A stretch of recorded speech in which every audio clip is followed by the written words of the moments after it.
तर मित्रांनो, आज आपण एवढं खतरनाक मध्ये नटून थटून नेमकं बारामतीला कसं चाललोय हे तुम्हाला बघायचं असेल तर ब्लॉग शॉट मला विसरू नका. जय श्रीराम कशाल तुम सगळे फायनल ब्लॉग तुमचं स्वागत आहे. आपण आता ओके मध्ये आवरलोय आणि तेवढ्यात आलाय आपल्याला आव्या आणि चैतन्य न्यायला. तर मित्रांनो, आपण चाललोय बारामतीला कसं चाललोय तुम्ही ब्लॉग मध्ये पुढे बघा. त्यानंतर आविष्कार बरं चैत्याभर मित्रांनो आपला थोडा प्लॅन मध्ये चेंजेस झाला, त्यामुळे आव्यांच्या इथे गेली पुढे ना आपण चाललोय रव्यासोबत मागणं. त्यानंतर आपण थोडंसं पुढे गेलो, तेवढ्याच रव्या म्हणला मला ब्लॉगची क्लिप काढायची, त्यामुळे रव्याने फोन घेतला आणि रव्याने फोन आडवा करून व्हिडिओची क्लिप काढली. त्यानंतर आपण थोडंसं पुढे गेलो, तेवढ्यात रवा म्हणला मला चष्मा घ्यायचा आहे, त्यामुळे इथे चष्म्याचं एक दुकान सापडलं ना आपण थांबलोय. आता बघूया तिथं आता रव्याला चष्मा आवडतोय का नाही. त्यानंतर मित्रांनो, इथले चष्मे काय रव्याला आवडले नाही, रव्याच्या चेहऱ्याला सूट पण करत नव्हते. तर रव्याला म्हणलं चल पुढे बारामतीत गेल्यावर पुढे चष्मा बघू. तर तिथं चष्मा आवडला नाही, त्यामुळे आलो आपण आता इथं दुसऱ्या चष्म्याच्या दुकानावर. तर चला इथं बघूयात रव्याला चष्मा आवडतो का नाही. त्यानंतर फायनली त्याने एक चष्मा बघितला, तर तो तर काही चांगला दिसत नाही. हो दुसरा चष्मा ट्राय केला, हो चष्मा त्याला एक नंबर दिसत होता.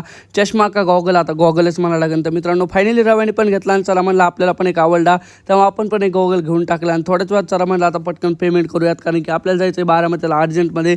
आपण बारामतीला कसं चाललोय तुम्हाला माहीत असेल तर तुम्ही कमेंट्स करा, आणि ज्यांना माहीत नसेल त्यांना ब्लॉगमध्ये पुढे बघा, तुम्हाला कळणच. त्यानंतर मित्रांनो मस्तपैकी दोघं चॉकलेट बाय बनून डायरेक्ट आलो आपण आता श्री समर्थ मोटर्समध्ये. ते कशासाठी ते ब्लॉगमध्ये पुढेच बघा. नंतर मित्रांनो काय सस्पेन्स ठेवायचा चला तुम्हाला सांगतोच. आता श्री समर्थ मोटर्स इथं आपल्या आविष्कार भाईने एक गाडी घेतली, त्यामुळे आलोय आविष्कार भाईच्या आपण गाडीच्या डिलिव्हरीला. त्यानंतर मित्रांनो डायरेक्ट आलो आपण आता ऑफिसमध्ये. तर ऑफिसमध्ये सगळी गाडीची प्रोसेस चाललेली. त्यानंतर 1 ते 1.5 तासानंतर फायनली सगळी गाडीचे कागदपत्र आणि सगळीतली जेवढी प्रोसेस होती तेवढी कंप्लीट झाली. तर चला मित्रांनो आता तुम्हाला गाडी दाखवतो. त्यानंतर सगळी प्रोसेस होऊन आपण आलोय बाहेर. तर मित्रांनो आपल्या आविष्कार भाईने घेतली एक कॅरी सुझुकीची. तर मित्रांनो बघू शकता. आता चला पहिले आता हिची सगळे मस्तपैकी सजावट करून नंतर तुम्हाला दाखवतो. तर मित्रांनो गाडी आणि घरी गेली नाही तर काय बघू शकता गाडीची किती काळजी घेतोय. गेल्या गेल्या पहिले तिथं गाडीला कापड मारत बसला. नंतर मित्रांनो थोडीशी गाडी पुढे घेतली आणि त्यानंतर आविष्कारच्या पप्पांनी मस्तपैकी गाडी पूजून घेतली, पूजा बिजा केली, मस्तपैकी गाडीला ओवाळलं. तर चला तुम्हाला आता गाडी दाखवतो. त्यानंतर मित्रांनो आपण गाडीची डिलिव्हरी घेतली होती, तेवढ्यात रव्या बघू शकता म्हणला ही मोठी चाबी गाडी लावून बघतो लागते का.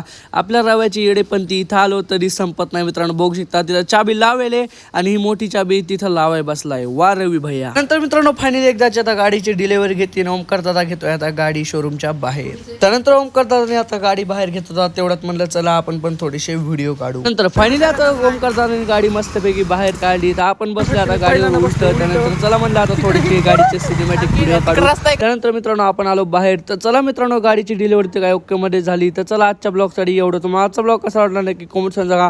ब्लॉग आवडला असेल लाईक करा, पेज वर असेल तर फॉलो करून घ्या. तुम्हाला सिनेमॅटिक बघायचं असेल तर कमेंट्स मध्ये सिनेमॅटिक टाईप करा.